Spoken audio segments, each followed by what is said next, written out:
Tout peut être vu. Dans l'intérêt de la communauté. C'est assez drôle parce que quand on arrive à la ferme des enfants, il y a un grand panneau à l'extérieur avec les règles qu'il faut suivre et elles correspondent à leur réalité. Il y en a une, je vais la citer parce qu'elle nous a fait beaucoup rigoler, c'est on ne soulève pas la jupe des filles pour regarder leurs culottes.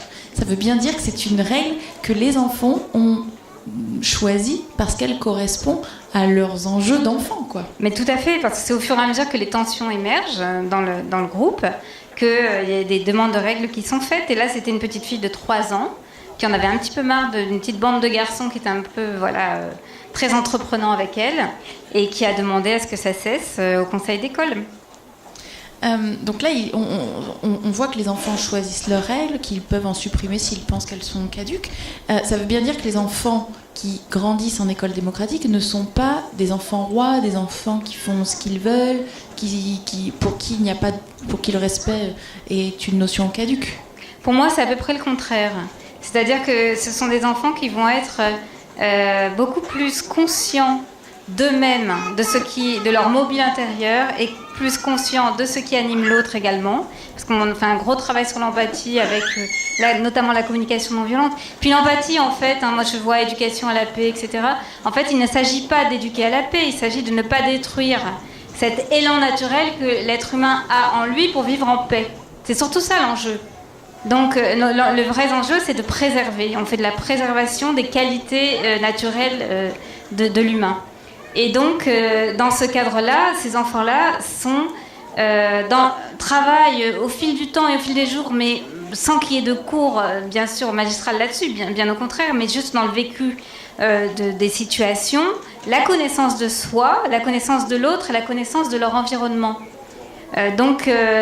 Cela fait non pas des enfants rois. Enfants rois, pour moi, ce que je qualifie comme des comportements qui sont déplacés dans le sens de ce qu'on appelle l'enfant roi, c'est quand il y a toujours cette relation de domination, mais que l'enfant est en train de chercher qui a le pouvoir là dans l'instant. C'est toi ou c'est moi. On joue à la relation de pouvoir en fait. Mais c'est pas lui qui a donné la règle du jeu.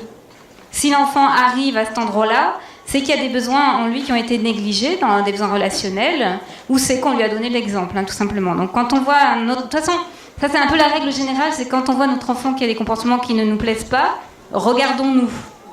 Une fois, je t'ai entendu dire il n'y a pas de caprice, ça n'existe pas. Absolument. Toutes les manifestations de l'enfance sont le signe de quelque chose, et c'est une expression qui doit nous interpeller sur qu'est-ce qui se passe en lui pour qu'il ait besoin de faire telle ou telle chose, qu'est-ce qu'il est en train de me raconter. Et dans ce cadre-là, le caprice n'existe pas, il n'y a que de l'information. C'est une très jolie phrase. Est-ce qu'on peut vivre l'éducation démocratique en étant en même temps scolarisé dans le système scolaire classique que tu appelles? Alors, tu dirais qu'à la maison, ça peut être démocratique et dans la journée à l'école. Est-ce que ça c'est possible et est-ce que c'est souhaitable? Est-ce que on peut, quand on est enseignant dans le système scolaire de l'éducation nationale, on peut imposer des approches démocratiques? Est-ce que c'est possible tout ça? Alors, déjà pour la première partie de la question, pour moi, je pense que le premier repère de l'enfant, c'est sa famille, ses parents. Et moi, je suis un peu le produit de ça, puisque j'étais à l'école publique, mes frères et sœurs aussi, et nous avons bénéficié en fait de 2 types d'informations. Celle qu'il y avait à l'école et ce vécu de l'école traditionnelle. Et à la maison, comme nous étions autorisés à remettre en question le système éducatif par des parents qui n'étaient pas forcément en accord avec la proposition, eh bien, ça nous a permis de pouvoir garder vivant un libre arbitre par rapport à ce qui est quand même un conditionnement, parce que quand on passe des années de sa vie dans un cadre, il va nous conditionner. Cela étant, je pense qu'aujourd'hui, moi je ressens comme une forme d'urgence, c'est-à-dire je me demande si on a encore le temps de faire ce type de compromis.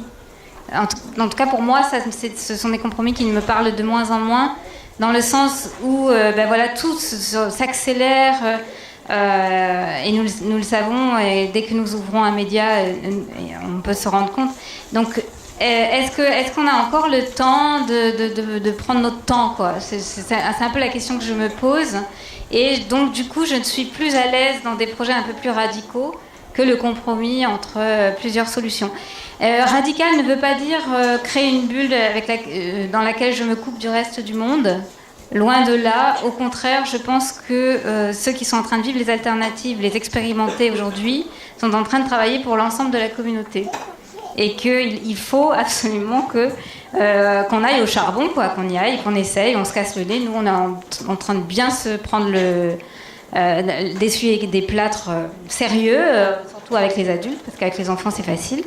Donc, je peux vous dire que le défi, il est réel, et en même temps, que faire d'autre que d'y aller, quoi, et d'essayer de transformer les choses.